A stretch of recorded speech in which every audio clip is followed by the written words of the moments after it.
Hey everyone, welcome back to the Manzil classes. हम आ चुके हैं पॉलिटी लेक्चर सीरीज के एक नए लेक्चर के साथ और इस लेक्चर में हम आपके जेकेएसएसबी का एग्जामिनेशन हो या यूपीएससी का या केएस का एग्जामिनेशन हो, उसका सबसे इंपॉर्टेंट टॉपिक जो है प्रेसिडेंट, आज उसके बारे में पढ़ने जा रहे हैं। तो गाइस आइए स्टार्ट करते हैं। देखिए प्रेसिडेंट बेसिकली कौन है? ये हमारी कंट्री का जो एग्जीक्यूटिव्स है उनका हेड है। मतलब क्या है, आप जानते हैं हमारी कंट्री को 3 ऑर्गेनाइजेशंस में डिवाइड किया गया है बाय द कॉन्स्टिट्यूशन। एक होती है आपकी लेजिस्लेचर, दूसरी है आपकी एग्जीक्यूटिव। लेजिस्लेचर का मतलब क्या है? जो लॉ बनाती है। दूसरी क्या है? एग्जीक्यूटिव्स कौन है? जो आपके लॉ को एग्जीक्यूट करती है, मींस लॉ को अप्लाई करती है। और तीसरी ऑर्गेनाइजेशन कौन है? That is the judiciary. और जो आपके प्रेसिडेंट है, प्रेसिडेंट हमारी कंट्री के एग्जीक्यूटिव हेड है। He is the executive head of the country. देश में सरकार जितने भी काम करती है वो प्रेसिडेंट के नाम के अंडर करती है। वो कहती है कि कोई भी अगर पॉलिसी बनाई जा रही है, वो ये शो करते हैं कि ये पॉलिसी देश के प्रेसिडेंट ने बनाई है। तो president is the executive head of the country. तो देखिए, जो ये एग्जीक्यूटिव्स हैं हमारे कॉन्स्टिट्यूशन, मैंने आपको बताया 448 आर्टिकल्स, 25 पार्ट्स और 12 शेड्यूल्स में डिवाइडेड है। 25 पार्ट्स है हमारे कॉन्स्टिट्यूशन के, और कॉन्स्टिट्यूशन के 25 पार्ट्स में से जो पार्ट नंबर 5 है उसके अंदर आपके एग्जीक्यूटिव्स के बारे में बात की गई है।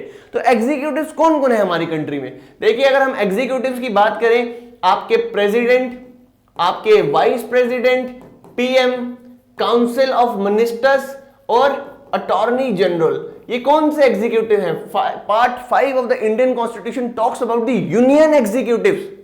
ये चीज याद रखिएगा, पार्ट 5 बात करता है यूनियन एग्जीक्यूटिव्स, मीन जो सेंटर के एग्जीक्यूटिव्स हैं उनके बारे में बात करता है पार्ट 5। और सेंटर के एग्जीक्यूटिव्स के अंदर कौन कौन आते हैं? आपके president, vice president, prime minister, council of minister और अटॉर्नी जनरल। अब आप बोलेंगे अटॉर्नी जनरल कौन है सर? आगे वाली क्लासेस में हम आपको बताएंगे। अटॉर्नी जनरल हमारी सरकार के वकील होते हैं एक तरह से। तो part 5 of the Indian constitution talks about the union executives, और जो ये एग्जीक्यूटिव्स हैं इनके हेड कौन है? हमारे प्रेसिडेंट। अब आइए स्टार्ट करते हैं इस वीडियो लेक्चर को।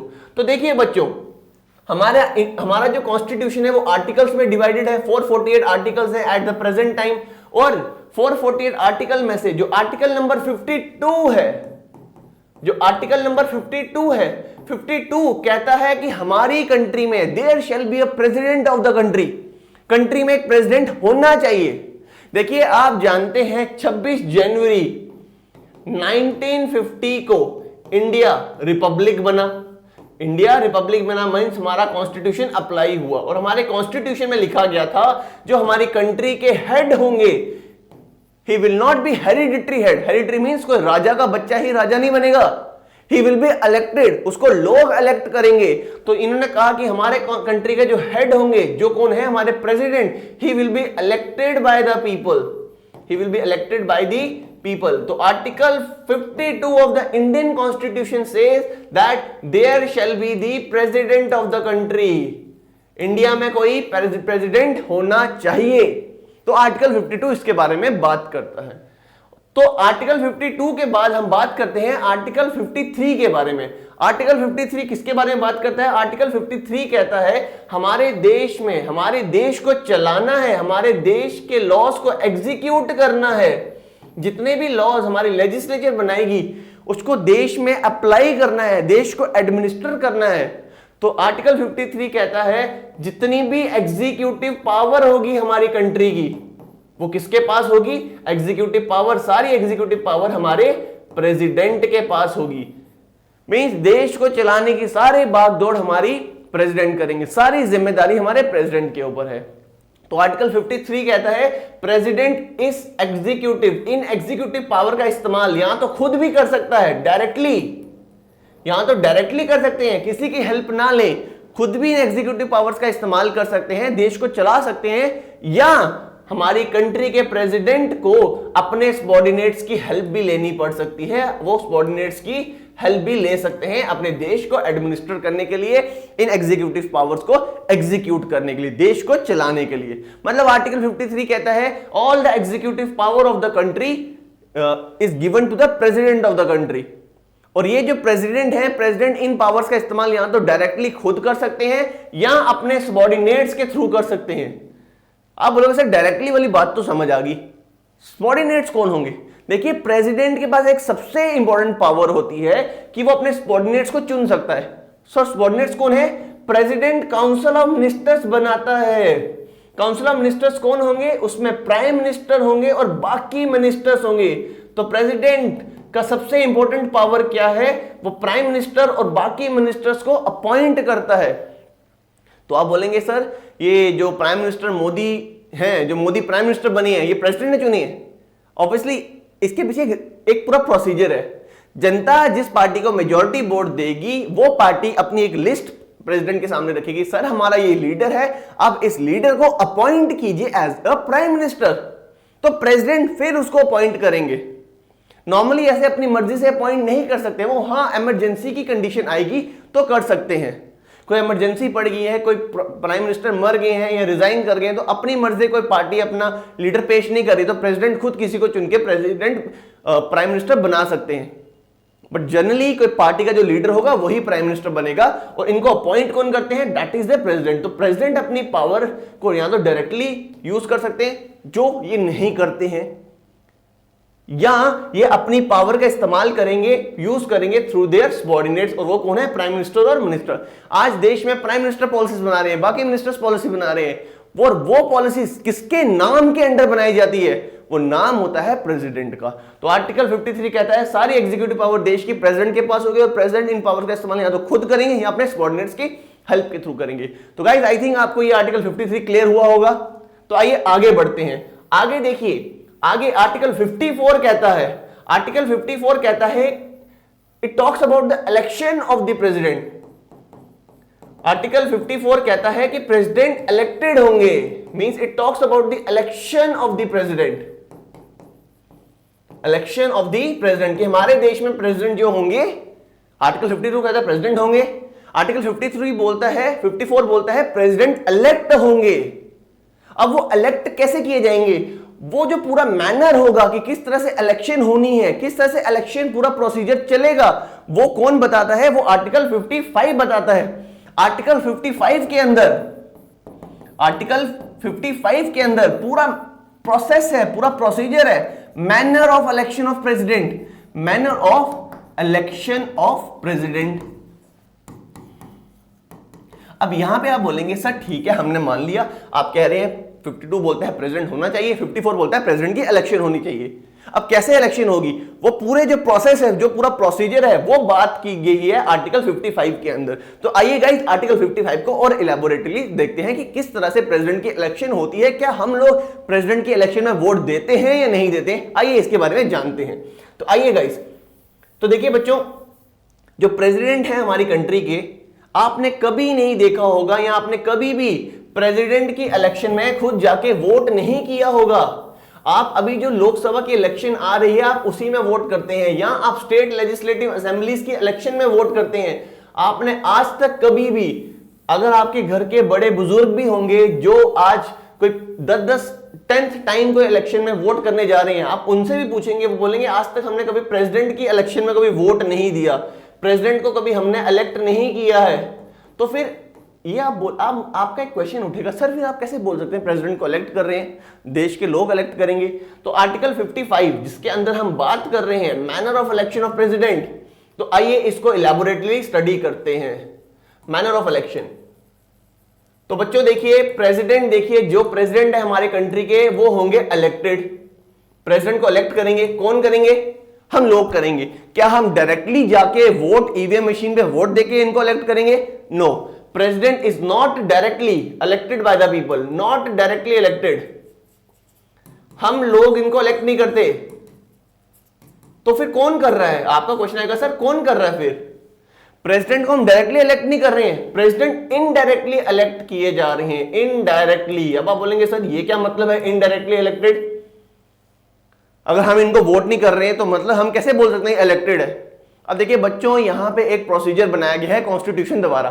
कॉन्स्टिट्यूशन ने क्या कहा है, जो हमारे प्रेसिडेंट होंगे, देखिए प्रेसिडेंट का काम क्या है, एक तरह से सेरिमोनियल पोजीशन दी गई है कि हाँ देश के हेड होने चाहिए। अगर आप अपने घर की बात कीजिए, घर में आपके पापा हैं, घर में आपकी मम्मा है, तो आपसे मैं पूछूंगा बच्चों घर के हेड कौन है? आप बोलेंगे सर ऑब्वियसली हमारे पापा है। Yes, head of the family is पापा किताबों में, बट रियल हेड कौन होगा? मम्मा। आप अगर कुछ करना चाहते हैं, कहीं जाना चाहते हैं, आप सबसे पहले किसके पास जाएंगे? अगर आपके पापा के पास जाते हैं, पापा मुझे पिकनिक पे जाना है, मुझे फ्रेंड्स के साथ जाना है, पापा बोलेंगे जाओ कोई बात नहीं। फिर वहीं से मम्मा आएगी, क्या बोला आपने, कहां जा रहा है ये? तो आप बोले मुझे नहीं पता, मुझे तो बताया नहीं इसने, तो मैंने इसको बोला मम्मा से पूछ ले, मम्मा जो बोलेंगे वही करेंगे। तो मतलब यहां पे फादर एक सेरेमोनियल हेड है, सिर्फ एक नाम के हेड है, जो रियल पावर है वो मदर के अंदर है। तो अगर हम अपने देश की बात करें, father is like a president and mother is like a prime minister and the council of ministers. तो ये सेरेमोनियल हेड है। अब जब कोई आदमी सेरेमोनियल है, नाम के लिए ही है, तो क्यों उसकी इलेक्शन पे इतना खर्चा करना? उसके लिए तो फिर हम इनडायरेक्ट इलेक्शन रख सकते हैं, तो वही प्रोसीजर यहां पे चुना गया। तो president is indirectly elected by the people. अब indirectly elected by the people का मतलब क्या है? देखिए, प्रेसिडेंट को इलेक्ट करने के लिए एक सिस्टम डेवलप किया गया है। प्रेसिडेंट को इलेक्ट करने के लिए एक इलेक्टोरल कॉलेज बनाया जाता है। तो आप बोलेंगे सर ये कौन सा कॉलेज है? ये कौन सा कॉलेज है सर? क्या ये पुणे के कोई कॉलेज है, ये मुंबई का कोई कॉलेज है, दिल्ली का कोई लेडी श्री राम कॉलेज है? कौन सा कॉलेज है ये? बच्चों वो कॉलेज नहीं है। इलेक्टोरल कॉलेज का मतलब है एक ग्रुप बनाया जाता है, एक सिस्टम बनाया जाता है इलेक्टोरल कॉलेज। इसमें होता क्या है? इलेक्टोरल कॉलेज में ग्रुप ऑफ पीपल होते हैं। कौन से लोग? आपने जिनको चुना है, आपके इलेक्टेड एमपीज, दोनों हाउसेस के, लोकसभा या राज्यसभा दोनों हाउसेस के, साथ में आपके इलेक्टेड एमएलएस जो आपके स्टेट लेजिस्लेटिव असेंबलीज के मेंबर होते हैं। तो इलेक्टोरल कॉलेज बनाया जाता है जहां पे इलेक्टेड मेंबर्स होंगे। इलेक्टोरल मींस जो इलेक्टेड होंगे, जो आपके इलेक्टेड मेंबर्स होंगे, उनका एक ग्रुप बनाया जाता है। वही लोगों का ग्रुप क्या करता है? प्रेसिडेंट को चुनता है। देखिए 70 कॉन्स्टिट्यूशन अमेंडमेंट एक्ट, देखिए 1992 से पहले सिर्फ इलेक्टेड एमपीज और एमएलएस ही वोट दिया करते थे। सिर्फ इलेक्टेड एमपीज एंड एमएलएस ही वोट दिया करते थे। बट 1992 में इंडियन कॉन्स्टिट्यूशन में एक चेंज लाया गया, और उस चेंज के थ्रू मींस 1992 में 70th कॉन्स्टिट्यूशनल अमेंडमेंट एक्ट लाया गया, कॉन्स्टिट्यूशन में बदलाव लाया गया ऑफ 1992, जिसके अंदर लोगों ने ये बात कही थी, ठीक है आप बोल रहे हैं इलेक्टेड मेंबर्स ही प्रेसिडेंट के इलेक्शन में वोट करेंगे, ठीक है, एमपी को हमने चुना, लोग राज्यसभा के इनडायरेक्ट होते हैं, ठीक है, एमएलए को हमने चुना, बट कुछ यूनियन टेरिटरीज भी तो हैं, जैसे पहले दिल्ली थी एंड पुडुचेरी, ये दो यूनियन टेरिटरी, आज के टाइम पे जम्मू एंड कश्मीर भी होगा। तो ये दो यूनियन टेरिटरी इस तरह से थी जहां पे आप एमएलए को इलेक्ट करते थे, तो इनको वोट लोगों ने अगर चुना है, इनको वोट क्यों देने का हक नहीं है? तो इंडियन कॉन्स्टिट्यूशन में उस टाइम पे पार्लियामेंट ने चेंजेस लाए 70th कॉन्स्टिट्यूशन अमेंडमेंट एक्ट के थ्रू, याद रखिएगा ये डेट, याद रखिएगा ये अमेंडमेंट एक्ट, इसके थ्रू इन्होंने दो यूनियन टेरिटरीज जो थी उस टाइम की, बच्चों आप ये मत बोलिए कमेंट लिखिएगा सर 3 यूनियन टेरिटरीज हैं, उस टाइम की 1992 में 2 यूनियन टेरिटरीज को कंसीडर कर रहा हूं मैं, उस टाइम में 2 यूनियन टेरिटरीज थी जहां पे इलेक्टेड असेंबलीज थी, उनके मेंबर्स को भी वोट देने का, उनके इलेक्टेड एमएलए को भी वोट देने का हक दिया गया। तो इलेक्टोरल कॉलेज क्या है? ये इलेक्टेड बॉडी है, इलेक्टेड लोगों की बॉडी, इलेक्टेड मीन जिनको हमने चुना, वही हमारे चुने हुए रिप्रेजेंटेटिव, चाहे वो एमपीज हो लोकसभा या राज्यसभा के, या स्टेट लेजिस्लेटिव असेंबली के, या यूनियन टेरिटरीज के। देखिए अब जो प्रेसिडेंट की इलेक्शन होगी उसमें हमारे जम्मू एंड कश्मीर के रिप्रेजेंटेटिव्स भी होंगे, एमएलएस, क्योंकि Jammu Kashmir is union territory with legislative assembly, तो यहां पे जम्मू कश्मीर के मेंबर्स भी होंगे। यही लोगों का जो ग्रुप होगा इलेक्टेड मेंबर्स, बच्चे देखिए यहां पे आपको एक चीज समझनी पड़ेगी, पार्लियामेंट हो या कोई भी स्टेट लेजिस्लेचर हो, वहां पे 2 तरह के लोग होते हैं, एक होते हैं इलेक्टेड जिनको आप चुन रहे हैं, और दूसरे होते हैं नॉमिनेटेड। आपको मैंने बताया पिछले वीडियो लेक्चर में मेजॉरिटीज के केस में कि नॉमिनेटेड जो मेंबर्स थे लोकसभा से हटा दिए गए एंग्लो इंडियंस वाले, बट राज्यसभा में आज भी हैं 12 नॉमिनेटेड मेंबर्स। और वैसे ही हर स्टेट में किसी एक विमेन को रिप्रेजेंटेशन दी जाती है या एंग्लो इंडियंस को। एंग्लो इंडियंस का कॉन्सेप्ट हर जगह से हटा दिया गया है। अब स्टेट लेजिस्लेटिव असेंबलीज में भी एंग्लो इंडियंस के लिए जो रिजर्वेशन रखी गई थी उसको हटा दिया गया। बट हाँ, विमेन्स को दी गई है या किसी और कम्युनिटी को दी जाती है रिप्रेजेंटेशन नॉमिनेटेड। तो नॉमिनेटेड कौन होते हैं? नॉमिनेटेड, अगर पार्लियामेंट की बात करूं, नॉमिनेटेड वो मेंबर हैं जिनको प्रेसिडेंट चुनता है। तो प्रेसिडेंट जिस इंसान को चुनेगा मतलब वो इंसान प्रेसिडेंट का वफादार होगा, लॉयल होगा। तो अगर वही इंसान जो प्रेसिडेंट है वही अगर फिर से प्रेसिडेंट बनने के लिए इलेक्शन लड़ेगा तो ऑब्वियसली एक फेवर मिलेगा ही नहीं मिलेगा। ये नॉमिनेटेड इंसान एक तरह से पार्शियल बिहेव करेगा उस प्रेसिडेंट के प्रति, दूसरे कैंडिडेट को वोट नहीं देगा, उसके मेरिट को कंसीडर नहीं करेगा। तो यही चीज देखते हुए जो नॉमिनेटेड मेंबर है, चाहे वो पार्लियामेंट के हो या स्टेट लेजिस्लेचर के, देखिए आप बोलेंगे सर स्टेट लेजिस्लेचर के नॉमिनेटेड मेंबर्स को तो गवर्नर चुनेगा। फिर यस, गवर्नर चुनेगा। तो गवर्नर को बेटा कौन अपॉइंट करता है? गवर्नर को भी तो प्रेसिडेंट अपॉइंट करता है। तो गवर्नर उसी लोगों को चुनेगा, उसी आदमी को चुनेगा जो प्रेसिडेंट का वफादार होगा। तो यहां पे ये कॉन्सेप्ट रखा गया कि जो नॉमिनेटेड मेंबर्स हैं इनको इलेक्शन में वोट देने का कोई हक नहीं है। तो सिर्फ इलेक्टेड, देखिए याद रखिएगा, all members can not participate in the election of the president, only the elected members can participate in the election of the president. तो एक इलेक्टोरल कॉलेज बनाया जाता है जहां पे elected MPs, MLA, state legislative assembly के, और जो यूनियन टेरिटरीज है जहां पे लेजिस्लेटिव असेंबलीज है, पहले दिल्ली और पुडुचेरी थी, अब जम्मू एंड कश्मीर भी है। तो यहां के इलेक्टेड एमएलए ये इलेक्टोरल कॉलेज बनाएंगे, मींस इलेक्टोरल ग्रुप बनाएंगे और यही प्रेसिडेंट के इलेक्शन में वोट करेंगे। आई थिंक आपको ये इलेक्टोरल कॉलेज क्लियर हुआ होगा। तो बच्चों देखिए आगे करते हैं, यहां पे आगे आइए। तो अब आप बोलेंगे सर ठीक है इलेक्टोरल कॉलेज बन गया, तो ये इलेक्शन होती किस तरह से है, क्या सिस्टम है? वोट देते हैं, जो वोट जिसको सबसे ज्यादा वोट मिल गए वो जीत गया। मतलब कैंडिडेट खड़े होंगे, अगर 50 कैंडिडेट हैं जिसको सबसे ज्यादा वोट मिल गया वो जीत गया। बच्चों ऐसा नहीं है। अगर किसी कैंडिडेट को जीतना है तो उसके लिए उसको एक फिक्स्ड कोटा ऑफ वोट चाहिए, फिक्स्ड कोटा ऑफ वोट्स। अब ये फिक्स्ड कोटा ऑफ वोट्स का मतलब क्या है बच्चों? देखिए फिक्स्ड कोटा ऑफ वोट्स का यहां पे मतलब क्या है। अब देखिए कितनी सीटें फिल करनी है, कितने लोग प्रेसिडेंट बन सकते हैं, ऑब्वियसली एक। और देखिए आज हमारी कंट्री में अगर आप बात करेंगे 28 स्टेट्स हैं, और हमारी कंट्री में आज के टाइम पे अगर बात करें जिनमें लेजिस्लेचर है, वहां पे 3 यूनियन टेरिटरीज हैं। आप बोलेंगे सर नहीं 8 यूनियन टेरिटरीज, बच्चों ऑब्वियसली 8 यूनियन टेरिटरीज होंगी, बट यहां पे 3 यूनियन टेरिटरीज हैं जहां पे स्टेट लेजिस्लेटिव असेंबली है। Legislative not state, legislative assembly है जहां पे एमएलए चुने जाएंगे। तो ये लोग वोटिंग करेंगे। अब देखिए टोटल अगर मैं बात करूं 543 लोकसभा, आप बोलोगे सर 245 राज्यसभा। राज्यसभा में 245 में से 12 नॉमिनेटेड होते हैं, तो ये तो नहीं होंगे, मीन 233 होंगे सिर्फ, 233। तो बात करें 766 मेंबर्स होंगे लोकसभा पार्लियामेंट से जो वोट करेंगे। 766 एमपीज होंगे बच्चों। और वहां पे अगर मैं स्टेट के इलेक्टेड मेंबर्स की बात करूं, स्टेट के इलेक्टेड मेंबर्स कितने होंगे? देखिए 28 स्टेट्स हैं बच्चों।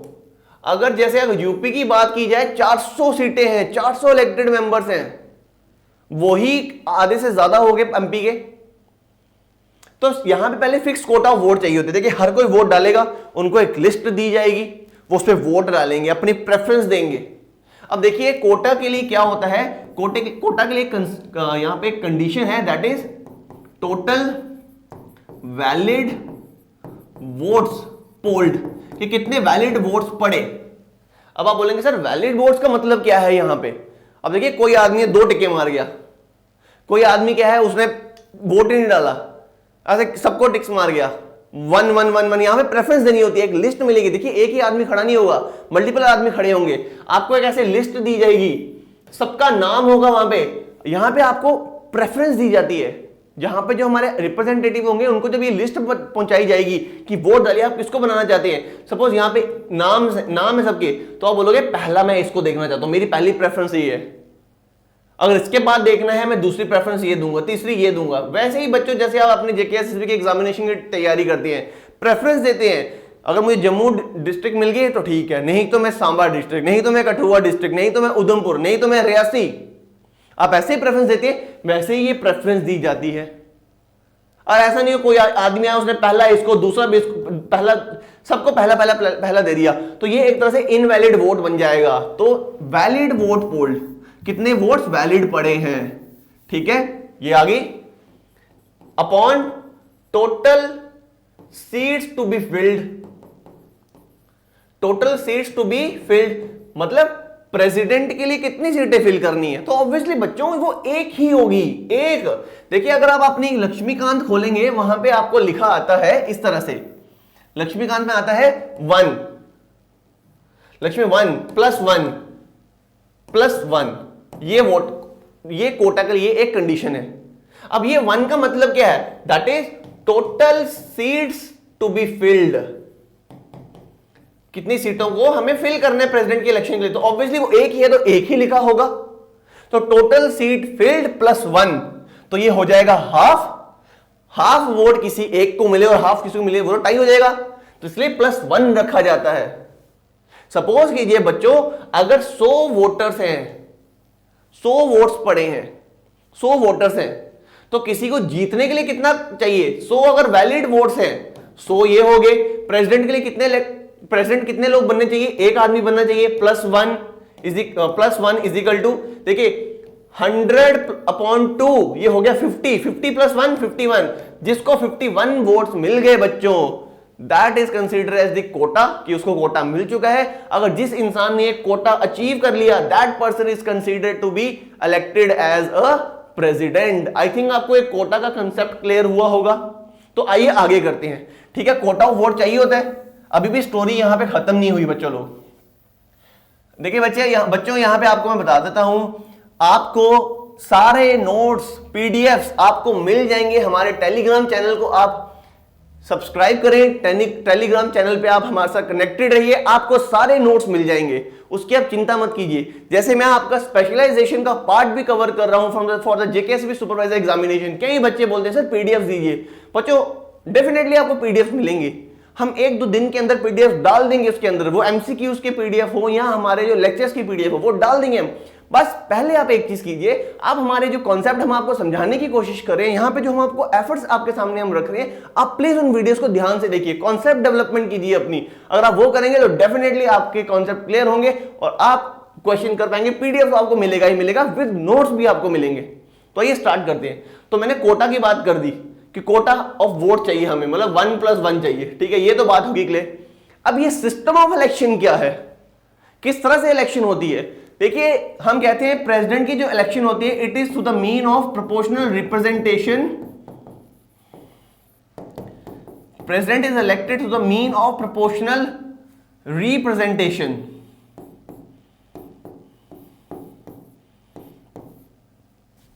Sorry, proportional representation through a single transferable vote, through a single transferable vote। President की जो इलेक्शन होती है, it is through the mean of, कौन सा मेथड यूज होता है, proportional representation through a single transferable vote. अब आप बोलेंगे बच्चे, कई बच्चे जो चाहे सिविल्स की भी तैयारी कर रहे हैं, वो ये चीज को क्रैम कर लेते हैं कि हाँ proportional representation through a single transferable vote. But बेटा आपको कॉन्सेप्ट क्लैरिटी होनी चाहिए यहाँ पे।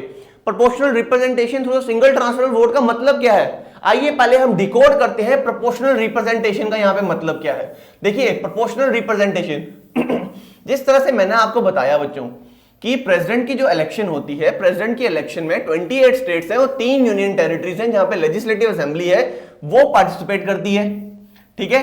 अब देखिए मैंने आपको बताया जो 28 स्टेट्स हैं, यहां पे अगर हम सारे इलेक्टेड एमएलएस की बात कर लें और 3 यूनियन टेरिटरीज की बात कर लें, ये नंबर कहीं ना कहीं 1500 इलेक्टेड एमएलएस के को क्रॉस कर जाएगा। 1500, ये राउंड फिगर दे रहा हूं, आई एम नॉट श्योर कितने होंगे, आप इसको चेक कर सकते हैं, गूगल कर सकते हैं। 1500 से ज्यादा, 1500 प्लस इलेक्टेड एमएलएस होंगे। वहीं पे मैंने अभी आपको बताया आपके इलेक्टेड एमपीस कितने, 776 तो नियरली ये हाफ है बच्चों इनके, कि कितने हैं, हाफ।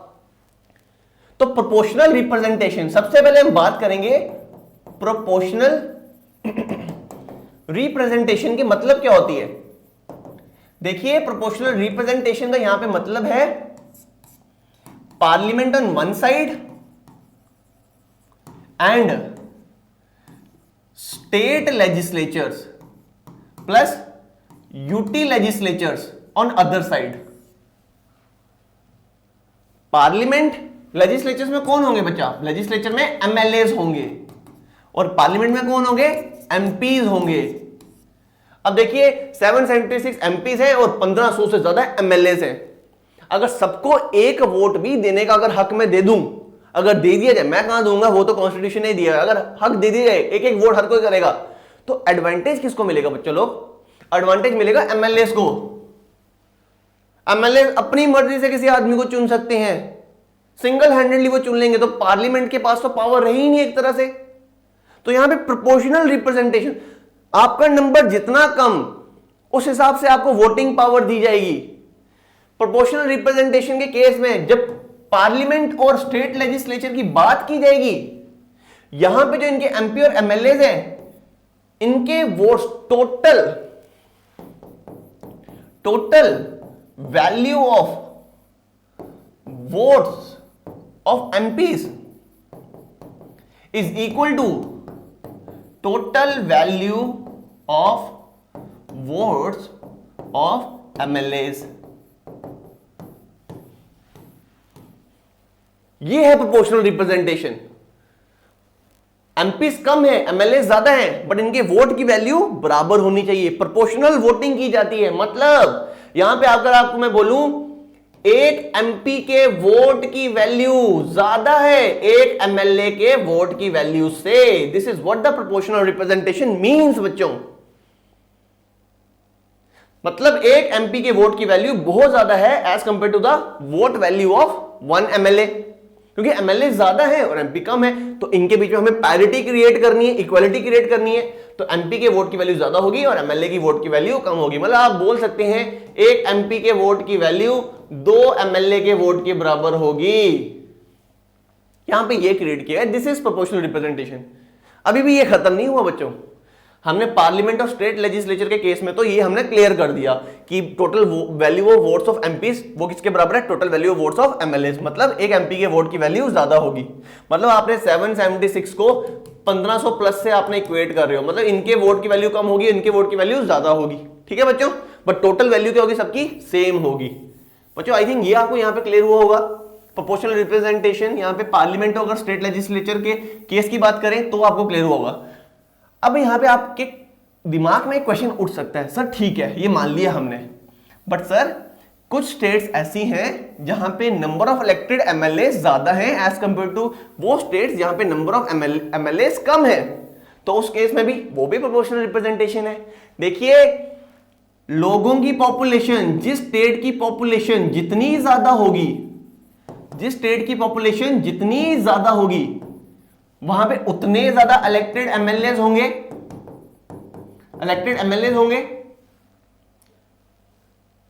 कुछ स्टेट्स की पॉपुलेशन कम होती है, जैसे अगर हम एग्जांपल ले लें यूपी की पॉपुलेशन अगर मैं बात करूं 22 करोड़ है, वहीं क्या अगर मैं सिक्किम की बात करूं, सिक्किम की पॉपुलेशन नियरली 60 लाख लोगों की है। तो आप बोलोगे सर प्रोपोर्शनल रिप्रेजेंटेशन के हिसाब से मतलब सिक्किम के एमएलए की जो वोट की वैल्यू है, देखिए यहां पे कितने एमएलए होंगे सिक्किम में? नियरली कोई 40 एमएलए है, हम चेक कर सकते हैं अपने गूगल करके। बट यूपी में नियरली 400 एमएलए। तो आप बोलोगे अच्छा ठीक है सर, आपने पार्लियामेंट के केस में बताया कि एमपीज और एमएलए की वोट की वैल्यू सेम है, तो यहाँ पे मतलब सिक्किम के एमएलए की वोट की वैल्यू और यूपी के एमएलए की वोट की वैल्यू सेम होगी। ऐसा नहीं है बच्चों, यहाँ पे जितनी ज्यादा पॉपुलेशन उतनी ज्यादा सीटें और उतनी ज्यादा वोट वैल्यू होगी आपकी।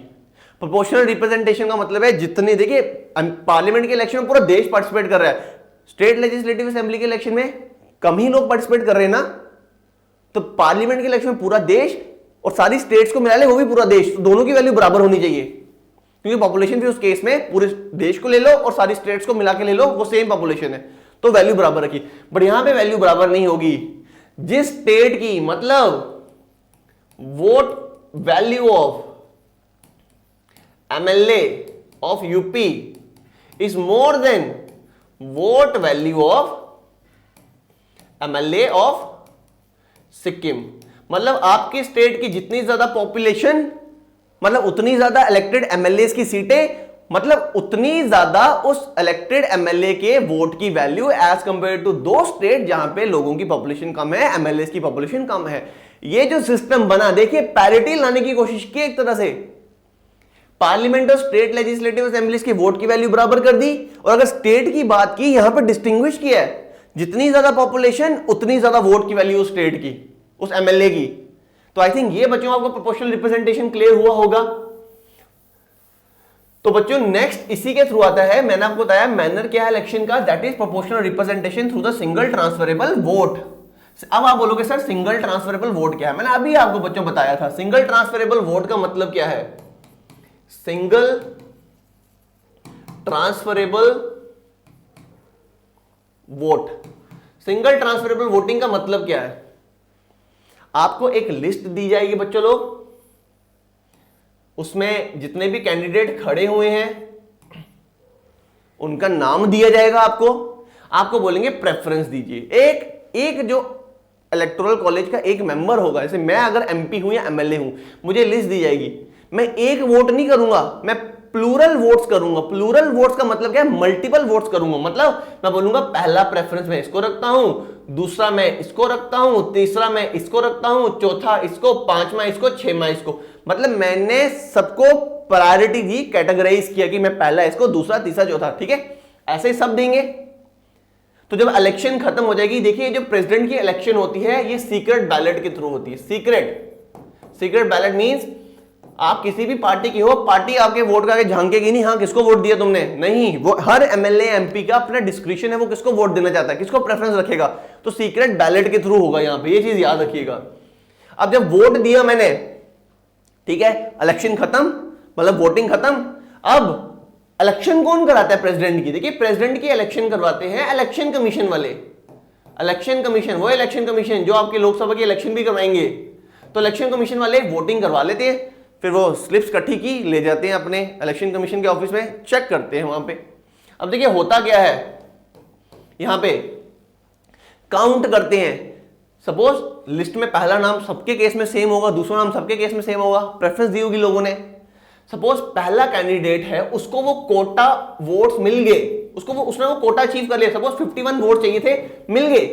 उसी समय इलेक्शन को हम खत्म करेंगे, डिक्लेयर कर देंगे पहला आदमी जीत चुका है। नॉर्मल सिंपल तरीका। अब यहां पे दूसरा एंगल आता है, अगर सपोज कीजिए इसको कोटा वोट नहीं मिले, तो वोट सबके काउंट होंगे, जिसको सबसे कम वोट्स मिले होंगे। सपोज कीजिए मैंने इस आदमी को 6 नंबर रखा है, सबसे कम वोट इसको मिले हैं, ठीक है, ये आदमी को एलिमिनेट कर दिया जाएगा। एलिमिनेट का मतलब ये नहीं बच्चों उसको गोली मार दी जाएगी, एलिमिनेट मींस उसको उस समय बोलेगा बेटा आप घर जाइए, सामान पैक कीजिए, अब आप कैंडिडेट नहीं हो प्रेसिडेंट के इलेक्शन के लिए, ठीक है।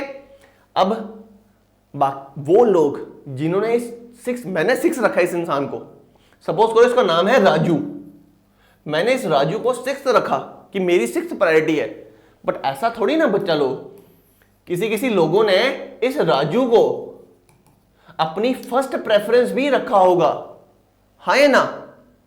मतलब वो लोग जिन्होंने अपनी फर्स्ट प्रेफरेंस रखा उन लोगों का वोट वेस्ट? ऐसा बिल्कुल भी नहीं होता है। क्या होता है, इस राजू को निकाल दिया गया, राजू को जिन्होंने फर्स्ट प्रेफरेंस रखी थी वो वोट निकाल, सबके वोट नहीं निकाले जाएंगे, राजू को जिन्होंने फर्स्ट प्रेफरेंस रखी थी वो वोट्स निकाले जाएंगे, वो लिस्ट निकाली जाएगी। अब सपोज कीजिए पंकिल सर ने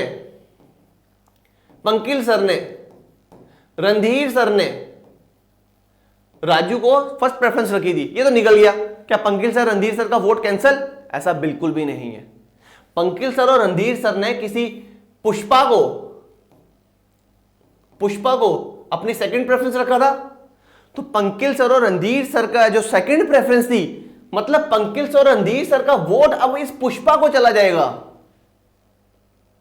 जो राजू को इन्होंने पहला कैंडिडेट रखा वो तो निकल गया, वोट वेस्ट नहीं होगा इनका। अब इनकी जो सेकंड प्रेफरेंस थी, तो पंकिल और रणधीर सर ने जिसको सेकंड प्रेफरेंस रखा था, पंकिल सर और रणधीर सर का वोट अब उस पुष्पा को चला जाएगा। फिर से काउंटिंग होगी, और अगर फिर से कोटा मिल गया किसी को तो वो इलेक्टेड हो जाएगा। अगर फिर नहीं मिला फिर वही होगा कि नेक्स्ट वाला जिसको सबसे कम वोट मिले उसको निकाल दिया जाएगा। उसको जिन जिन लोगों ने पहली प्रेफरेंस रखी थी तो उन्हीं लोगों की सेकंड प्रेफरेंस देखी जाएगी, तो सेकंड प्रेफरेंस वाले को वोट चला जाएगा। तो ऐसे चलता रहेगा। कब तक चलेगा? जब तक किसी आदमी को कोटा ऑफ वोट्स नहीं मिल जाते। जैसे ही किसी को कोटा ऑफ वोट्स मिलेंगे, election will be declared as finished और उस आदमी को प्रेसिडेंट के लिए इलेक्ट कर लिया जाएगा। बच्चों, आई होप आपको ये जो proportional representation through single transferable vote ये क्लियर हुआ होगा। और अगर आपको ये क्लियर हुआ है तो प्लीज आप हमें कमेंट कर सकते हैं। अगर आपको कोई डाउट है तो आइए 55 के अंदर, आर्टिकल 55 के अंदर हमने प्रेसिडेंट का पूरा प्रोसेस देख लिया, पूरा प्रोसीजर देख लिया। कोटा चाहिए, कोटा क्या है, proportional representation through single transferable vote ये भी हमने पढ़ लिया। प्रोपोर्शनल रिप्रेजेंटेशन का मतलब क्या है, सिंगल ट्रांसफरेबल वोट का मतलब क्या है। अब देखिए बच्चा लोग, अब यहां पे आप बोलेंगे सर ठीक है प्रेसिडेंट इलेक्ट हो गया, अब सपोज कीजिए सर डिस्प्यूट क्रिएट हो गया, प्रेसिडेंट की इलेक्शन में धांधली हुई है, करप्ट मींस का इस्तेमाल हुआ है, तो ये सारा जो प्रेसिडेंट की इलेक्शन के रिगार्डिंग जो भी डिस्प्यूट है, जो भी मसले हैं, डिस्प्यूट या कॉन्फ्लिक्ट्स हैं, सर इनको सॉल्व कौन करेगा? इलेक्शन कमीशन सॉल्व करेगा या पार्लियामेंट सॉल्व करेगा? नहीं बच्चों, प्रेसिडेंट की इलेक्शन के रिगार्डिंग कोई भी डिस्प्यूट हो, कॉन्फ्लिक्ट्स हो या कोई भी डाउट्स हो किसी के मन में, उन सारे कॉन्फ्लिक्ट्स, डाउट्स और जो डिस्प्यूट्स हैं इनको कौन टैकल करेगा? इनको सॉल्व करेगा हमारे देश का सबसे बड़ा court, that is supreme court. तो ये भी आपको क्लियर होना चाहिए। All the disputes and conflicts और doubts regarding the election of president can be resolved only in the supreme court of the country. I think ये चीज क्लियर हुई होगी। अब आप बोलोगे सर ठीक है ये भी समझ आ गया, सुप्रीम कोर्ट जाएंगे अगर कोई डिस्प्यूट है। सर क्या एक देश का आम आदमी जिसको लगा कि हाँ प्रेसिडेंट के इलेक्शन में धांधली है, क्या वो सुप्रीम कोर्ट फाइल करने जा सकता है अपनी पिटीशन कि सर हाँ जी मुझे लगा, मैं टीवी में देख रहा था इलेक्शन में डिस्प्यूट क्रिएट हुए, इलेक्शन में धांधली हुई है, तो क्या एक आम आदमी सुप्रीम कोर्ट प्रेसिडेंट की इलेक्शन के रिगार्डिंग, जैसे आप देखिए एमपी के इलेक्शन है, आप वोट करेंगे, आप वोटर हैं, आप जा सकते हैं कोर्ट कि हाँ सर मुझे लगा ये डाउट है, ये इलेक्शन करप्ट मींस का इस्तेमाल हुआ है, करप्ट तरीके से इलेक्शन हुई है, गलत तरीके यूज किए गए, आप कोर्ट जा सकते हैं। बट क्या प्रेसिडेंट के इलेक्शन में भी हम जा सकते हैं डायरेक्टली? तो बच्चों ऐसा बिल्कुल भी नहीं है, ऐसा बिल्कुल भी नहीं है। क्यों? क्योंकि प्रेसिडेंट के इलेक्शन में आप लोग तो वोट दे ही नहीं रहे हैं। प्रेसिडेंट के इलेक्शन में वोट कौन कर रहा है? आपके द्वारा चुने हुए इलेक्टर्स, जिनको आप क्या बोलते हैं? रिप्रेजेंटेटिव्स। आपने जो एमएलए एमपी चुने हैं वो आपके बिहाफ पे वोट कर रहे हैं। तो यहां तो जो कैंडिडेट खड़े हुए हैं वो जा सकते हैं पार्लियामेंट में और सुप्रीम कोर्ट में regarding the disputes in the election of the president, या जो चुने हुए आपके रिप्रेजेंटेटिव वही जा सकते हैं। Ordinary person cannot go to the court for filing the petition against the election of the president. तो ये आई थिंक आपको ये चीज क्लियर हुई होगी। तो गाइस आइए नेक्स्ट चलते हैं इसके आगे। अब देखिए प्रेसिडेंट का, देखिए बेटा इलेक्शन हो गया, एक आदमी जीत गया। सपोज कीजिए आपके पंकिल सर जीत गया इलेक्शन, प्रेसिडेंट के लिए खड़े हुए थे, पंकिल सर जीत गया इलेक्शन। अब पंकिल सर इलेक्शन जीत गए, इसका क्या मतलब? वो कल आ जाएंगे अपना सूट कोट पैंट पहन के, हाँ जी हटो हटो हटो मैं अपनी सीट लेने आ गया प्रेसिडेंट की? ऐसा तो बिल्कुल नहीं होगा। होगा क्या बेसिकली बच्चों? प्रेसिडेंट की जब इलेक्शन हुई है अभी वो तब तक ऑफिस में नहीं आ सकता है, कोई भी, चाहे वो एमएलए हो एमपी हो, तब तक वो अपनी पोजीशन, अपनी पावर का इस्तेमाल नहीं कर सकता है जब तक वो ओथ नहीं लेता है, ओथ, शपथ नहीं लेता है। तो प्रेसिडेंट को शपथ कौन दिलवाता है? प्रेसिडेंट को शपथ दिलवाता है हमारे देश की सबसे बड़ी court, that is supreme court के चीफ जस्टिस। सुप्रीम कोर्ट के चीफ जस्टिस प्रेसिडेंट को ओथ दिलवाते हैं कि हाँ मैं अपने ऑफिस के प्रति, अपनी पोजीशन के प्रति वफादार रहूंगा और अपने कॉन्स्टिट्यूशन को प्रोटेक्ट करूंगा, इसके बनाए हुए अनुच्छेदों का पालन करूंगा और लोगों के प्रति जो मेरी जिम्मेदारी है उनका निवारण करूंगा ढंग से। ये प्रेसिडेंट ने ओथ लेता है। अगर सपोज क्या बोलोगे सर ठीक है ये CGI chief justice of India बीमार है, ये कहीं घूमने फिरने गए हो फैमिली के साथ, क्या ये इसको वहां से बुलाएंगे? अगर ये प्रेजेंट नहीं है तो इसकी एब्सेंस में सीनियर मोस्ट जज of the supreme court, senior most जज ऑफ द सुप्रीम कोर्ट, ये इलेक्शन, ये ओथ दिलवाएगा आपके प्रेसिडेंट को। बच्चों लगता है आपको अगर ये क्लियर हुआ है तो प्लीज, कोई डाउट भी है तो आप हमें कमेंट बॉक्स में पूछ सकते हैं। तो आइए अब एक और क्वेश्चन उठता है, कुछ बच्चे मोटिवेट हो जाएंगे ये लेक्चर देख के, वो बोलेंगे हाँ जी अब तो मैं इलेक्शन के लिए प्रेसिडेंट तो मैं ही बनूंगा, प्रेसिडेंट मैंने ही बनना है, मैं प्रेसिडेंट के लिए। बोलेंगे अपने मम्मा पापा को, पापा चलिए बैग निकालिए, मैं जा रहा हूं दिल्ली, मैं प्रेसिडेंट के इलेक्शन के लिए लड़ने जा रहा हूं। अब किसी को अगर प्रेसिडेंट बनना है तो उसके लिए एलिजिबिलिटी क्या है? किसी को प्रेसिडेंट बनना है तो एलिजिबिलिटी क्या है, मतलब क्या क्वालिफिकेशन है अगर आपको प्रेसिडेंट बनना है? सबसे पहली क्वालिफिकेशन बच्चों, क्या पाकिस्तान से कोई या अमेरिका से कोई उठ के आएगा बोलेगा मैं प्रेसिडेंट बनना है, मैं बनूंगा? ऐसा तो हो ही नहीं सकता। First of all you must be the citizen of India, आपको भारत का सिटीजन होना चाहिए, ठीक है। तो यहां पे क्वेश्चन आता है, सर अदनान सामी वो तो पाकिस्तान सिटीजन थे, क्या वो अब इंडिया के प्रेसिडेंट बन सकते हैं? अदनान सामी ने पाकिस्तान की सिटीजनशिप को रिनाउंस कर दिया है, छोड़ दिया है, उन्होंने इंडियन सिटीजनशिप एक्वायर कर ली है, क्या अब वो बन सकते हैं? यस, अब उनके पास लीगल राइट है, पूरा कॉन्स्टिट्यूशन उनको हक देता है कि अगर आप भारत के नागरिक हैं तो आप प्रेसिडेंट बन सकते हैं, तो प्रेसिडेंट बन जाएंगे, सिटीजन होना चाहिए, और आपकी एज नॉट लेस देन 35 साल से कम नहीं होने चाहिए। जो बच्चे अभी 21-22 के हैं, जो प्रेसिडेंट देखने का सपना देख रहे थे, प्लीज बच्चों 12-13 साल और वेट कर लीजिए, आप 35 साल से कम नहीं होने चाहिए, 35 साल से ज्यादा होंगे, 35 या 35 से ज्यादा होंगे तभी प्रेसिडेंट बन सकते हैं। ऐसा क्यों? क्वेश्चन होता है ऐसा क्यों, ये एज क्यों रखी गई? लोकसभा के इलेक्शन के लिए तो आपको 25 साल का होना चाहिए, एमएलए के इलेक्शन के लिए तो आपको 25 साल का होना चाहिए, यहां पे 35 क्यों?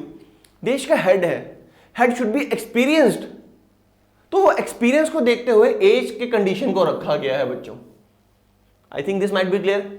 दूसरा कि वो जो आदमी है, जो भी इंसान प्रेसिडेंट बनना चाहता है, वो लोकसभा की इलेक्शन के लिए एलिजिबल होना चाहिए। वो लोकसभा की इलेक्शन के लिए means house of people, house of people मतलब Lok Sabha, house of people means Lok Sabha, इनकी इलेक्शन के लिए क्वालिफाई होना चाहिए। मतलब मैं अगर किसी एक कॉन्स्टिट्यूएंसी का, जैसे जम्मू वेस्ट की बात करें, यहां की कॉन्स्टिट्यूएंसी में अगर मैं एलिजिबल वोटर हूं, मैं यहां के एमपी बनने के लिए, यहां से एमपी बनने के लिए मैं एलिजिबल हूं, तो मैं प्रेसिडेंट के इलेक्शन के लिए खड़ा हो सकता हूं। Means I must be qualified और I must be the member of the constituency, जहां से मैं, जिसके थ्रू मैं लोकसभा का मेंबर बन सकूं, ठीक है बच्चों। And the last option is that is I should not hold any no office of profit. अब यहां पे बड़े बच्चों को डाउट आता है, सर ऑफिस ऑफ प्रॉफिट का हमें समझ नहीं आता है, ऑफिस ऑफ प्रॉफिट का मतलब क्या है? बेटा ऑफिस ऑफ प्रॉफिट का मतलब वो कोई भी ऐसी पोजीशन यहां से आपको रेम्यूनरेशन मिल रहा हो, जहां से आपको फायदा मिल रहा है, पैसे मिल रहे हैं, गवर्नमेंट की सर्विसेज मिल रही हैं, उसको बोलते हैं ऑफिस ऑफ प्रॉफिट। जैसे सर क्या एक गवर्नमेंट एम्प्लॉय जो है वो क्या ऑफिस ऑफ प्रॉफिट के अंदर आता है? बेटा क्या आप लोग गवर्नमेंट एम्प्लॉय होकर सरकार से पैसा नहीं ले रहे हो? तो अगर आप ले रहे हो तो आप ऑफिस ऑफ प्रॉफिट के अंदर आते हो। तो मतलब क्या गवर्नमेंट एम्प्लॉय जो भी होगा तो क्या वो प्रेसिडेंट बनने के लिए एलिजिबल नहीं है? नहीं बन सकता, क्योंकि वो तो ऑफिस ऑफ प्रॉफिट एक्वायर कर रहा है। तो लिखा हुआ है आपको ऑफिस ऑफ प्रॉफिट एक्वायर नहीं करना है, तो कैसे बनूंगा फिर मैं? अगर सपोज कीजिए मैं कोई गवर्नमेंट एम्प्लॉय हूं, तो अगर मुझे प्रेसिडेंट बनना है तो क्या मैं नहीं बन सकता? जाके अपना कैंडिडेचर नहीं भर सकता? नहीं भर सकता जब तक मैं गवर्नमेंट एम्प्लॉय हूं। तो अगर मुझे बनना है प्रेसिडेंट तो मुझे अपनी गवर्नमेंट पोजीशन है, गवर्नमेंट का जो मेरी पोजीशन में होल्ड करके बैठा हूं, गवर्नमेंट जो नौकरी है मेरी, मुझे इसे रिजाइन करना पड़ेगा। जैसे मैं रिजाइन करूंगा, मैं ऑर्डिनरी सिटीजन हूं, और ऑर्डिनरी सिटीजन मींस सरकार से मुझे कोई फायदा नहीं मिल रहा है, कोई पैसे वैसे तो मिल नहीं रही है। अब आप बोलोगे सर कुछ लोग हैं जो गवर्नमेंट स्कीम का फायदा उठाते हैं, वो that is common for everyone, वो ऑफिस ऑफ प्रॉफिट के अंदर नहीं आता है। आप कोई गवर्नमेंट की पोस्ट को एक्वायर करके नहीं बैठे हो, तो नो ऑफिस ऑफ प्रॉफिट। अगर आपने कोई ऑफिस ऑफ प्रॉफिट, कोई पोजीशन ऐसे एक्वायर नहीं किया जहां से आपको बेनिफिट मिल रहा है, तो आप इलेक्शन लड़ सकते हो। अगर आपने कोई पोजीशन एक्वायर किया है तो प्रेसिडेंट के इलेक्शन का आप एलिजिबल नहीं हो। बट यहां पे कुछ बच्चों का और क्वेश्चन आएगा, सर क्या एक जो प्रेसिडेंट है पहले का बैठा हुआ है, या कोई वाइस प्रेसिडेंट है, या कोई काउंसिल ऑफ मिनिस्टर का मेंबर है, ये भी तो सरकारी है ना? प्रेसिडेंट भी तो सरकारी है, वाइस प्रेसिडेंट भी तो सरकारी आदमी है, काउंसिल ऑफ मिनिस्टर भी तो सरकारी है, क्या ये ऑफिस ऑफ प्रॉफिट नहीं है? हमने सुना है कि प्रेसिडेंट जो इंसान है वो प्रेसिडेंट रहते हुए अगली बार जो टर्म आएगी उसके लिए इलेक्शन लड़ सकता है, वाइस प्रेसिडेंट भी अगली बार टर्म है उसके लिए इलेक्शन लड़ सकता है, काउंसिल ऑफ मिनिस्टर्स भी, जो काउंसिल ऑफ मिनिस्टर्स होंगे वो भी अगली बार प्रेसिडेंट बन सकते हैं। आपके दिमाग में क्वेश्चन उठेगा, यस ऐसा होता है। कि ये भी ऑफिस ऑफ प्रॉफिट के अंदर आते हैं, बट ये अपनी पोजीशन पे रहते हुए ही अगले बारी जो टर्म होगी उसके लिए अपना कैंडिडेचर भर सकते हैं, क्योंकि इनको एग्जम्पशन मिली है, कॉन्स्टिट्यूशन ने इनको एग्जम्प्ट किया है। एग्जम्प्ट मींस इनको छूट दी है कि जो भी आदमी प्रेसिडेंट की पोजीशन पे बैठा होगा, वाइस प्रेसिडेंट की पोजीशन पे बैठा होगा, या काउंसिल ऑफ मिनिस्टर की पोजीशन पे बैठा होगा, प्राइम मिनिस्टर हो, बाकी मिनिस्टर हो, वो लोग ऑफिस ऑफ प्रॉफिट की कैटेगरी में नहीं आएंगे। तो बच्चों आई थिंक आपको ये क्लियर हुआ होगा एलिजिबिलिटी और क्वालिफिकेशंस क्या होती हैं प्रेसिडेंट के इलेक्शन के रिगार्डिंग। तो आइए आगे चलते हैं। अब यहां पे आपको एक चीज मैंने बतानी है।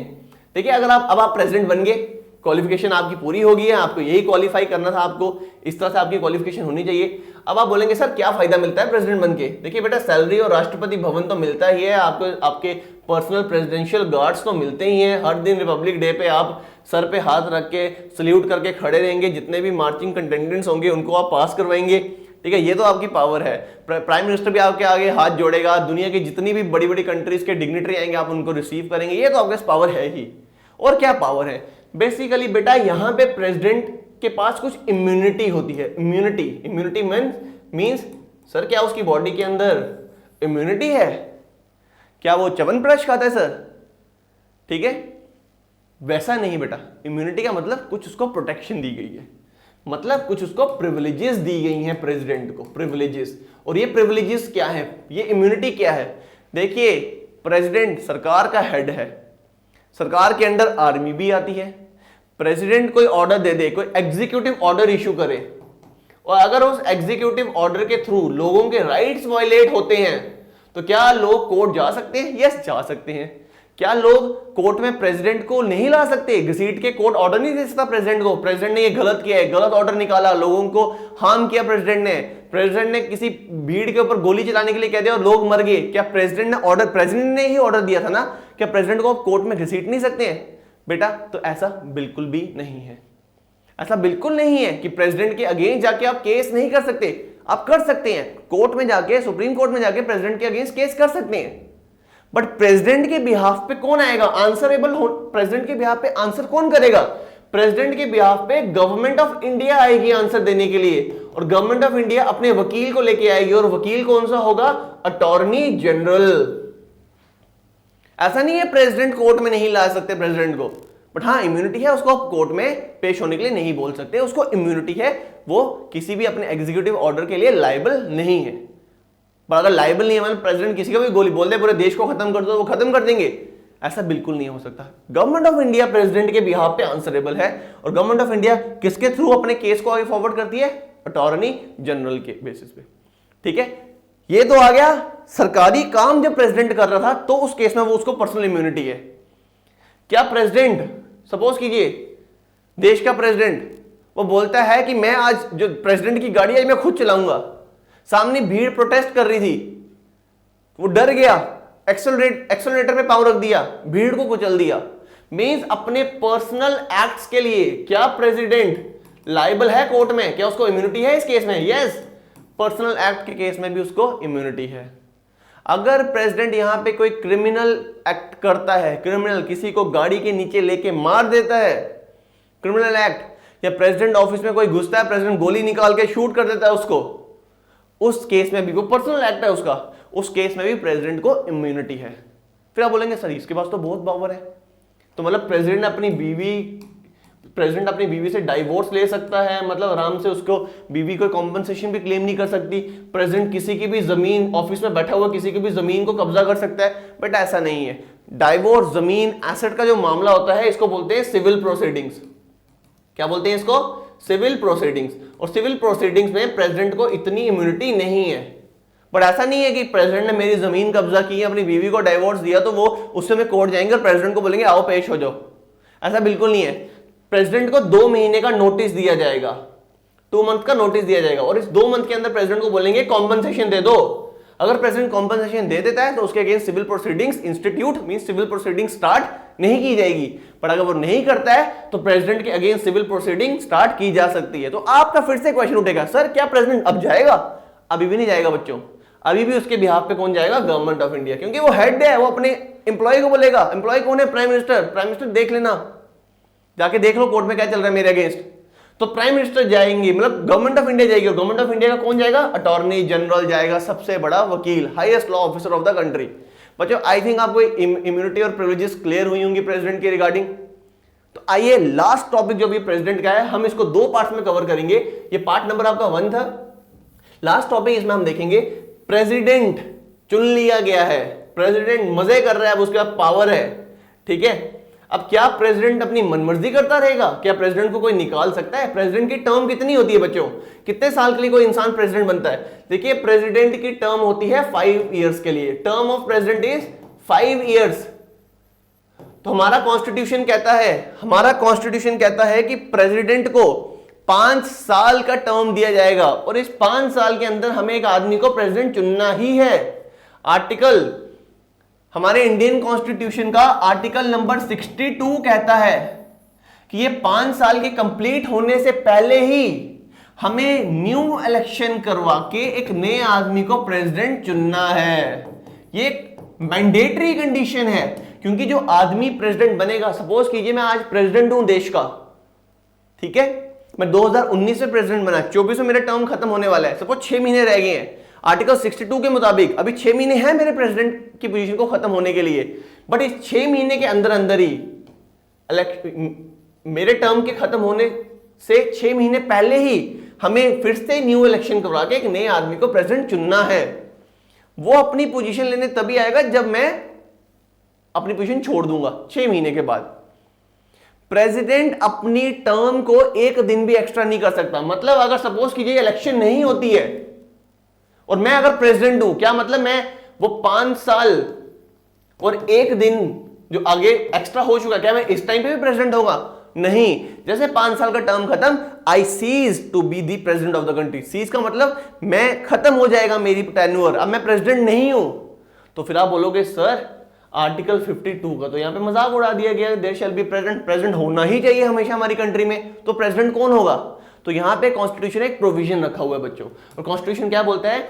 जो प्रेसिडेंट है इनकम्बेंट प्रेसिडेंट, इनकम्बेंट मीन जो मैं हूं, प्रेजेंट प्रेसिडेंट हूं, मैं 5 साल से ज्यादा टेन्योर नहीं करूंगा। तो जैसे 5 साल खत्म हो गए और अगर इलेक्शन भी नहीं हुई है तो फिर प्रेसिडेंट कौन बनेगा?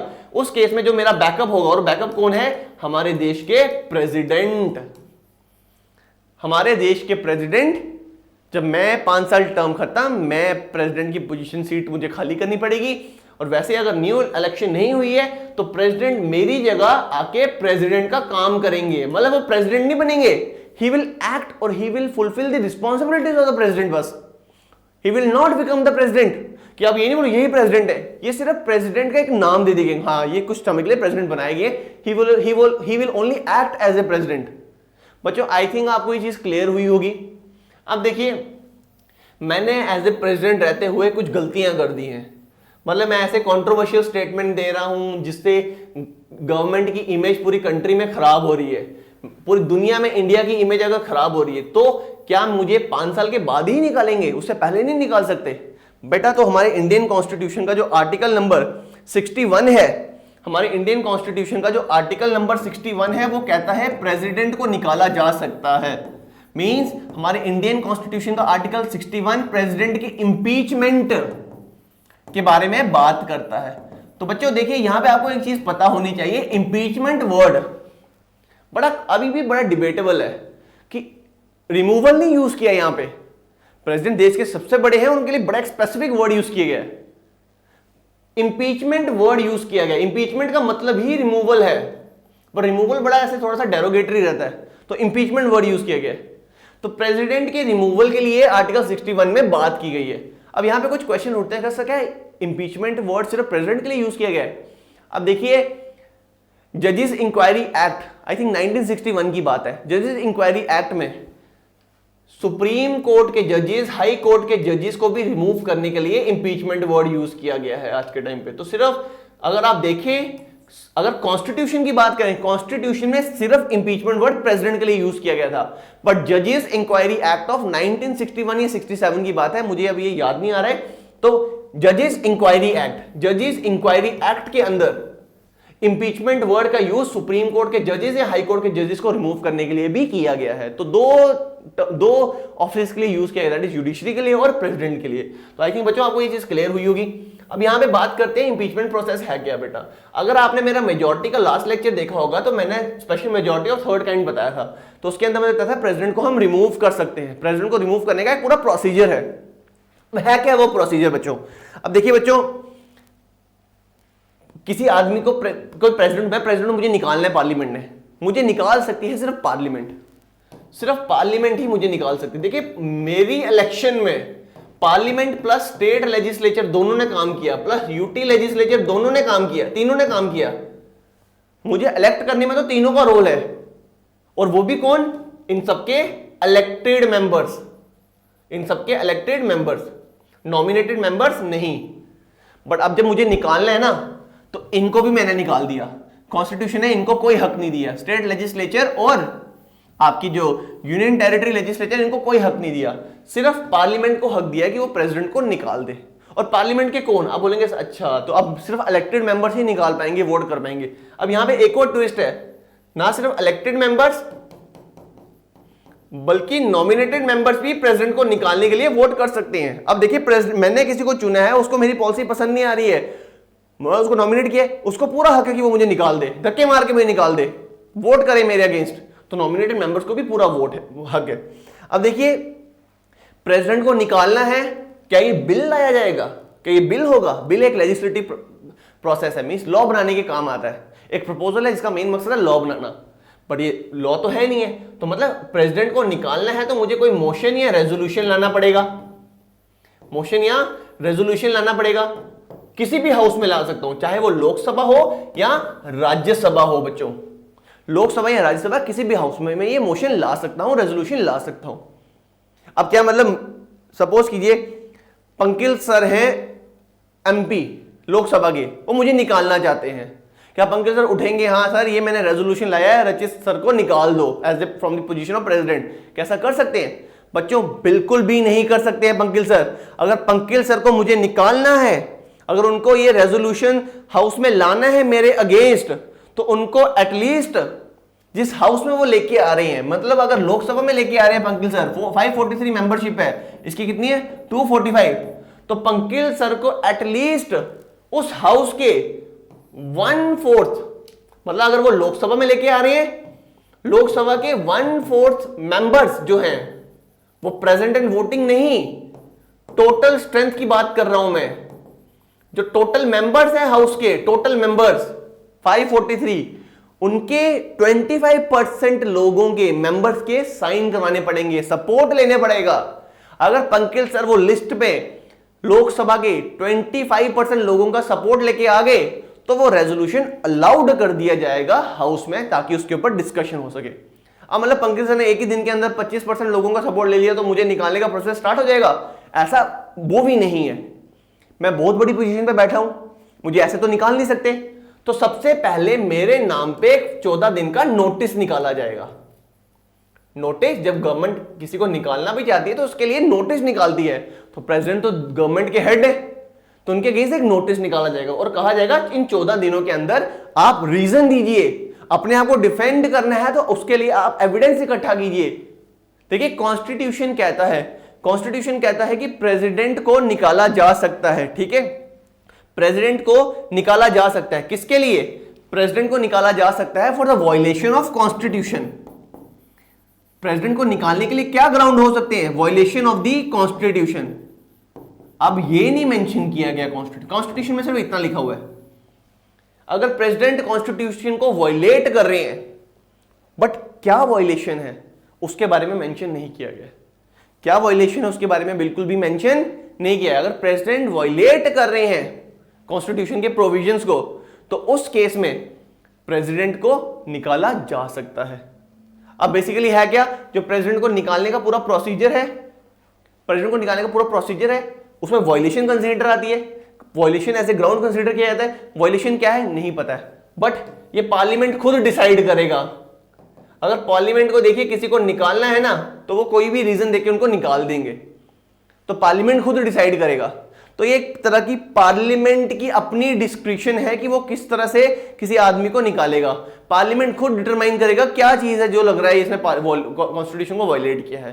तो वायलेशन ऑफ कॉन्स्टिट्यूशन के लिए ही प्रेसिडेंट को निकाला जा सकता है, ठीक है। अब देखिए रेजोल्यूशन लाना है, 14 दिन का नोटिस दिया जाएगा, 14 दिन का उसको टाइम भी दिएगा। सर अपने आप को अगर आपने डिफेंड करना है तो आप अपने लिए कुछ लीगल सपोर्ट हायर कर सकते हैं।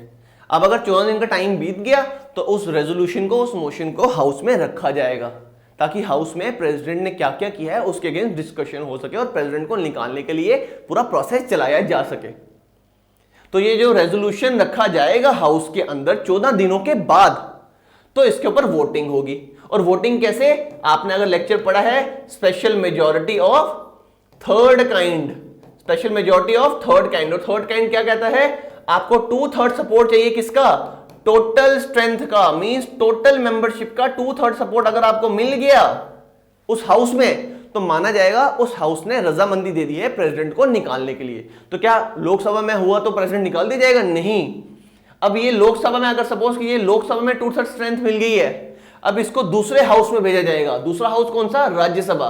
Rajya Sabha as a investigating house काम करेगा। Investigating house, investigating means Lok Sabha ने जो ये प्रेसिडेंट के अगेंस्ट चार्जेस लगाए हैं क्या वो सही हैं? अगर राज्यसभा में भी देखता है कि हाँ चार्जेस बिल्कुल करेक्ट हैं तो प्रेसिडेंट के अगेंस्ट इन्वेस्टिगेशन वो करेंगे और वो भी इस रेजोल्यूशन को अपने हाउस में जो पास हो चुका है बाय लोकसभा वो भी इस पे 2/3 ऑफ टोटल मेंबरशिप मींस 2/3 जो special majority of third kind है उससे वोटिंग करेंगे। जिस मूवमेंट राज्यसभा में ये बिल पास हुआ, जिस मूवमेंट राज्यसभा में ये बिल पास हुआ उसी मूवमेंट में माना जाएगा कि प्रेसिडेंट को निकाल दिया गया है। President stand impeached. दोनों हाउसेस ने, जैसे एक हाउस ने पास किया दूसरे हाउस में गया, दूसरे हाउस ने भी अगर उस रेजोल्यूशन को पास कर दिया तो जैसे ये चीज होगी, जैसे दूसरे हाउस ने पास किया उसी मूवमेंट से ये डिक्लेयर कर दिया जाएगा कि प्रेसिडेंट स्टैंड इम्पीच्ड, प्रेसिडेंट को अपने ऑफिस को खाली करना ही पड़ेगा। बच्चों आई होप आपको ये चीज क्लियर हुई होगी। और जाते जाते आपको एक लास्ट चीज मुझे बतानी है। अब जैसे प्रेसिडेंट इंपीच हो चुके हैं, देखिए प्रेसिडेंट या तो ऐसे निकाले जा सकते हैं, या अगर किसी कैंडिडेट ने प्रेसिडेंट की इलेक्शन लड़ी है, उसने कोई गलत तरीके से प्रेसिडेंट की इलेक्शन लड़ी है, किसी को करप्शन दी है और सुप्रीम कोर्ट उस करप्शन को चेक कर लेता है, देख लेता है हाँ करप्शन हुई है, तो वो जो प्रेसिडेंट की इलेक्शन है उसको इनवैलिडेट कर सकता है सुप्रीम कोर्ट। सुप्रीम कोर्ट कह सकता है कि वो प्रेसिडेंट की इलेक्शन गलत है। बट सपोज कीजिए मैं प्रेसिडेंट बन गया, मुझे 1 महीना हो गया प्रेसिडेंट बने हुए, किसी ने केस किया था, सुप्रीम कोर्ट ने पूरी इन्वेस्टिगेशन की, दिख गया सुप्रीम कोर्ट को, ये मैं अलग बात कर रहा हूं, ठीक है, सुप्रीम कोर्ट को दिख गया कि मैंने गलत तरीके से प्रेसिडेंट बनाऊं, तो सुप्रीम कोर्ट मेरी इलेक्शन को इनवैलिडेट कर सकता है, मतलब मैं निकाल दिया जाऊंगा। अब इस 1 महीने के दौरान मैंने कुछ एक्शंस लिए होंगे, मैंने कुछ पॉलिसीज पे साइन किए होंगे, क्या ये सारी पॉलिसीज खत्म कर दी जाएगी? तो ऐसा बिल्कुल भी नहीं है।